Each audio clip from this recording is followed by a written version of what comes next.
বিসমিল্লাহির রহমানির রহিম। প্রিয় শিক্ষার্থীবৃন্দ, আশা করি তোমরা ভালো আছো, সুস্থ আছো। আমি ফারহানা পারভিন, প্রভাষক গার্হস্থ্য বিজ্ঞান, ঢাকা শিক্ষা board laboratory school and college. Dhaka শিক্ষা board laboratory school and college কর্তৃক আয়োজিত বিশেষ শ্রেণী কার্যক্রম অনলাইন ক্লাসে তোমাদের স্বাগত। আজকে আমি তোমাদের গার্হস্থ্য বিজ্ঞান পত্র দ্বিতীয় অধ্যায় 13 এর বিভিন্ন রোগের পথ্য নিয়ে আলোচনা করব। বিভিন্ন রোগের মধ্যে স্বল্প সময়ের মধ্যে আজকে হয়তো আমি হৃদরোগ এবং ডায়াবেটিস এই দুটো রোগের পথ্য নিয়ে তোমাদের সাথে কথা বলবো এবং কিছু গাইডলাইন দিব যাতে করে তোমরা এই দুটো রোগের পথ্য পরিকল্পনা করতে পারো, অর্থাৎ খাদ্য তালিকা তৈরি করতে পারো। এখন প্রথমে আসা যায় হৃদরোগের কথা। এখন হৃদরোগ কি? আমরা কম বেশি সময় জানি আমাদের শরীরে হৃৎপিণ্ড নামক একটা যন্ত্র আছে। সেই যন্ত্রটা যখন অসুস্থ হয়ে যায় তখন স্বাভাবিক অবস্থায় আমরা তাকে বলতে পারি হৃদরোগ। এখন হৃদরোগ সাধারণত কেন হয় এর বিভিন্ন কারণ আছে। তো আমরা দেখব যে খাদ্য সংক্রান্ত কারণে কিভাবে হৃদরোগটা হয়।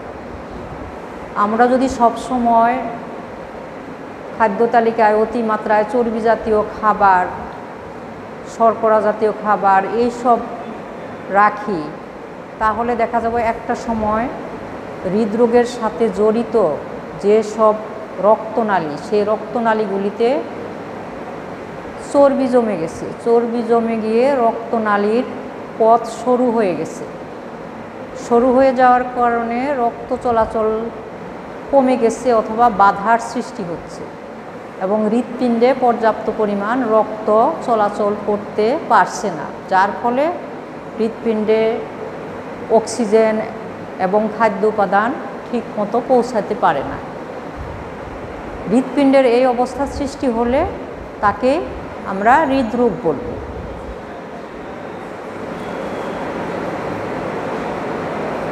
এখন হৃদরোগ কেন হয়? হৃদরোগ হতে পারে বংশগত কারণে, যে বংশে কারো হৃদরোগ থাকলে তাদের হৃদরোগ হওয়ার সম্ভাবনা সাধারণের থেকে বেশি হয়। স্থূলতা, অর্থাৎ যারা মোটা, যারা অলস জীবনযাপন করে, যারা সব সময় মানসিক চাপের মধ্যে থাকে, দুশ্চিন্তার মধ্যে থাকে, ডায়াবেটিস রোগ থাকলেও তাদের হৃদরোগ হওয়ার সম্ভাবনা থাকে। খাদ্যাভ্যাস, অর্থাৎ ওই যে খাদ্যে বেশি পরিমাণ চর্বি জাতীয় খাবার থাকলে, এটা অনেক দিন যাবৎ যদি আমরা খেতে থাকি তাহলে আমাদের রক্তে এর পরিমাণ বেড়ে যাবে, চর্বির পরিমাণ বেড়ে গিয়ে খাদ্যনালীগুলিকে সরু করে দিবে এবং হৃদরোগ দেখা দিবে। মোটামুটি আমরা জানলাম এইসব কারণে হৃদরোগ হয়। এখন হৃদরোগ হলে কি লক্ষণ আমরা বুঝতে পারবো বা কেমন লাগবে? এখন দেখা যাবে অল্প পরিশ্রমে আমরা ক্লান্ত হয়ে গেছি বা হাঁপায়ে উঠছি, বুক ধড়ফড় করবে, অনেক সময় বুকে ব্যথা হবে, প্রচুর ঘাম হবে। এই অবস্থায় যদি আমরা রক্ত পরীক্ষা করি তাহলে দেখা যাবে রক্তে বিভিন্ন রকমের চর্বি এবং কোলেস্টেরলের উপাদান স্বাভাবিকের তুলনায় অনেক বেশি থাকবে। তাছাড়াও আমরা ইসিজি যদি করি, আরও অন্যান্য ডাক্তারি পরীক্ষার মাধ্যমে আমরা হৃদরোগ নিশ্চিত করতে পারি। এখন আমরা হৃদরোগের কারণ, লক্ষণ দেখলাম। এখন এর ধরনের রোগীদের কী ধরনের খাবার খাওয়া উচিত সে সম্পর্কে আমাদের একটা ধারণা থাকা উচিত। যে ধরনের খাবারগুলা এই রোগীর জন্য ক্ষতিকর সেই ধরনের খাবারগুলো আমরা সাধারণত তাদেরকে দিব না। যেমন সম্পৃক্ত চর্বি, মাখন, ঘি, রিচ খাবার, জাঙ্ক ফুড, ফাস্ট ফুড এগুলি হৃদরোগীকে দেওয়া যাবে না। তাছাড়াও অনেক বেশি শর্করা জাতীয় খাবারও তাদের জন্য ক্ষতিকর। মগজ, গরুর মাংস, চিংড়ি মাছ, যেগুলি কোলেস্টেরল বেশি এবং চর্বি জাতীয় উপাদান যে খাবারগুলিতে বেশি থাকে সেই খাবারগুলি আমাদের পরিহার করতে হবে। এই বিষয়গুলি বিবেচনায় রেখে আমরা একটা হৃদরোগীর খাদ্য তালিকার নমুনা দেখাতে পারি। যেমন একদিনের খাদ্য তালিকা একজন হৃদরোগীর, তাকে সকালে আটার রুটি 2টা দিব, সবজি 1 কাপ, ডিমের সাদা অংশ এবং 1 কাপ লাল চা দিতে পারি। এই হলো তার সকালের নাস্তা। আবার বেলা 11টার দিকে মুড়ি 1 কাপ, আপেল 1টা, আবার দুপুরে ভাত 1 কাপ, শাক 1 কাপ, মাছ 1 টুকরা, ডাল 1 কাপ এবং টক দই দিতে পারি। বিকেলবেলায় স্যুপ 1 বাটি, সাথে লাল চা। রাতে আটার রুটি 2টা, সবজি নিরামিষ 1 কাপ, মাংস 1 টুকরা, ননি তোলা দুধ 1 কাপ, ফল 1টা। তো এইভাবে একদিনের খাদ্য তালিকা 5 বেলা ভাগ করে আমরা তার ক্যালোরি অনুযায়ী এবং পুষ্টি উপাদানের চাহিদা অনুযায়ী খাদ্য তালিকা ভাগ তৈরি করতে পারি। এবং এইভাবে যদি আমরা হৃদরোগীকে তার অসুস্থতার কথা বিবেচনা করে সেইভাবে খাদ্য তালিকায় তৈরি করি, তাহলে হৃদরোগ নিয়ন্ত্রণে আনা সম্ভব এবং আশা করি সে স্বাভাবিক সুস্থ জীবনযাপন করতে পারবে। এবং পাশাপাশি আরও ঔষধের ব্যবস্থাপনা বা ডাক্তারি পরামর্শ তো তার লাগবেই, এবং একটা আদর্শ খাদ্য তালিকা অবশ্যই হৃদরোগীর জন্য অত্যাবশ্যক। তো ঠিক আছে, হৃদরোগ সম্পর্কে আমরা জানলাম, তথ্য সম্পর্কে মোটামুটি জানলাম। এখন আসি ডায়াবেটিস। ডায়াবেটিসও একটা অনিয়ন্ত্রিত রোগ। নিয়ন্ত্রিত রোগ কিন্তু সারা জীবনের রোগ। এই ডায়াবেটিস কাকে বলে? রক্তে শর্করার পরিমাণ স্বাভাবিকের চেয়ে বেশি হলে তাকে ডায়াবেটিস বলে। আমাদের শরীরে ইনসুলিন নামক একটা হরমোন আছে, সেই হরমোনটার যখন অভাব হয়ে যায়, একদমই তৈরি হয় না অথবা অল্প পরিমাণে থাকে, তখন ডায়াবেটিস হয়। এই অবস্থায় যদি আমরা রক্ত পরীক্ষা করি তাহলে দেখব আমাদের রক্তে গ্লুকোজের পরিমাণ স্বাভাবিকের চেয়ে অনেক বেশি। অনেক সময় প্রস্রাব দিয়েও গ্লুকোজ বা শর্করা জাতীয় উপাদান বের হয়। তো ডায়াবেটিস কেন হয়, এর কারণ, কিছু কারণ আমরা জানি, যেমন বংশগত কারণ। মা বাবার একজনের ডায়াবেটিস থাকলেও বাচ্চার ডায়াবেটিস হওয়ার সম্ভাবনা সাধারণ মানুষের তুলনায় বেশি, আর 2 জনের থাকলে তো অবশ্যই তার ঝুঁকি অনেক বেশি। স্থূলতা, অর্থাৎ মোটা, নর্মাল যে ওজন, কাম্য ওজন থাকার কথা তার থেকে যদি বেশি ওজন কারো থাকে, তারও ডায়াবেটিস হওয়ার সম্ভাবনা বেশি। অলস জীবনযাপন, দুশ্চিন্তা, মানসিক চাপ, এইসবের কারণেও ডায়াবেটিস হতে পারে।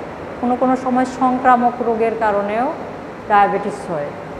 খাদ্যাভ্যাসের কারণে, যেমন ভুল খাদ্যাভ্যাস, যেমন কারো পরিবারে দেখা যায় যে তারা অতিমাত্রায় শর্করা জাতীয় খাদ্য খেতে পছন্দ করে, বা তাদের খাদ্য তালিকায় সবসময় মিষ্টি, সরল শর্করা, চিনি, মধু এই ধরনের খাবার বেশি পরিমাণে থাকে। তবে সেই পরিবারের সদস্যদের ডায়াবেটিস হওয়ার সম্ভাবনা বেশি থাকে। এখন ডায়াবেটিস হলে কি ধরনের লক্ষণ দেখা দেয়? ওজন কমে যাবে, স্বাভাবিক ওজনের তুলনায় হঠাৎ করে দেখা যাবে ওজন কমে গেছে, ঘন ঘন প্রস্রাব হবে, ঘন ঘন পিপাসা পাবে, ক্ষুধার পরিমাণও বেড়ে যাবে, অল্পতেই ক্লান্ত লাগবে, দুর্বলতা অনুভব হবে, কোনো ঘা বা ক্ষত হলে সেটা শুকাতে অনেক সময় নেবে। যখন এই লক্ষণগুলো দেখা দিবে তখন আমরা যদি ডায়াবেটিস পরীক্ষা করি তখন দেখা যাব যে রক্তে গ্লুকোজের পরিমাণ স্বাভাবিকের তুলনায় বেশি, অর্থাৎ ডায়াবেটিস শনাক্ত হবে। এখন ডায়াবেটিস যেহেতু সারা জীবনের রোগ, এটা কখনো নিরাময় হবে না, এটাকে খাদ্য দ্বারা নিয়ন্ত্রণ করতে হবে। এই জন্য খাদ্য সম্পর্কে অনেক বেশি জানা দরকার। ডায়াবেটিস রোগীর একটা খাদ্য তালিকা তৈরি করার আগে এই রোগীর কিছু খাবার আছে একদম নিষিদ্ধ, কিছু খাবার আছে স্বল্প পরিমাণে খাওয়া যাবে, আবার কিছু খাবার আছে খেতে বাধা নেই, ইচ্ছা মতো খেতে পারবে। এই বিষয়গুলি জানা থাকলে একটা উত্তম খাদ্য তালিকা ডায়াবেটিস রোগীর জন্য আমরা তৈরি করতে পারি। যেমন সরল শর্করা জাতীয় খাবার একদম খাওয়া যাবে না, চিনি, মধু, মিষ্টি জাতীয় খাবার, এই ধরনের খাবারগুলো নিষিদ্ধ।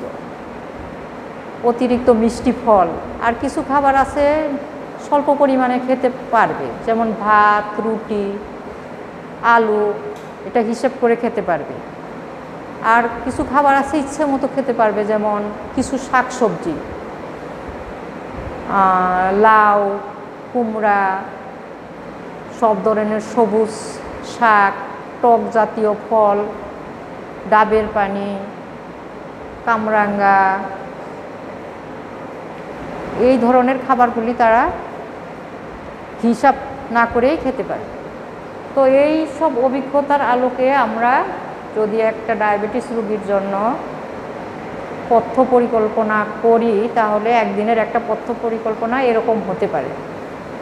যেমন সকালে ডায়াবেটিস রোগীকে নাস্তা হিসাবে রুটি অথবা পাউরুটি 2 পিস দিতে পারি, সবজি ভাজি 1 কাপ, ডিম কুসুম ছাড়া 1টা, চা চিনি ছাড়া 1 কাপ। বেলা 11টায় নোনতা বিস্কিট 2টা অথবা সিঙ্গারা দিতে পারি 1টা। যে কোনো ধরনের একটা ফল, তবে টক জাতীয় ফল হলে ভালো। ননি তোলা দুধ 1 কাপ। দুপুরে ভাত 1 কাপ, শাক অথবা সবজি আধা কাপ, মাছ 1 টুকরা, ডাল 1 কাপ। বিকেলবেলায় মুড়ি 1 কাপ, টক দই 1 কাপ, লাল চা 1 কাপ। রাতে লাল আটার রুটি 2টি, সবজি 1 কাপ, মাংস 1 পিস, ডাল 1 কাপ, টক জাতীয় ফল 1 কাপ। তো এটা একটা মোটামুটি ডায়াবেটিস রোগীর জন্য একদিনের খাদ্য তালিকা দেখালাম। তো ডায়াবেটিস রোগীকে এইসব বিধি মেনে যদি আমরা একটা খাদ্য তালিকা করে দেই এবং পাশাপাশি তার ব্যায়াম, ঔষধ বা ইনসুলিন যা প্রয়োজন সেটা ডাক্তার দেখবে, এবং খাদ্যের দিকটা আমরা যদি বিশেষভাবে লক্ষ্য করে চিন্তা করে তার খাদ্য তালিকা করি তাহলে একটি আদর্শ খাদ্য তালিকা তৈরি করে আমরা ডায়াবেটিস রোগীর ডায়াবেটিস নিয়ন্ত্রণে রাখতে পারব। তো আজকে আর নয়, এই ডায়াবেটিস কি, ডায়াবেটিসের লক্ষণ, কারণ এবং খাদ্য পরিকল্পনা সম্পর্কে মোটামুটি একটা তোমরা ধারণা পেয়েছো। আশা করি তোমরা ডায়াবেটিস রোগীর এবং হৃদরোগীর খাদ্য তালিকা তৈরি করতে পারবে। তো পরবর্তীতে আরও খাদ্য তালিকা নিয়ে কথা বলবো। আজকে এই পর্যন্তই। ভালো থাকো, সুস্থ থাকো। আল্লাহ হাফেজ। আসসালামু আলাইকুম।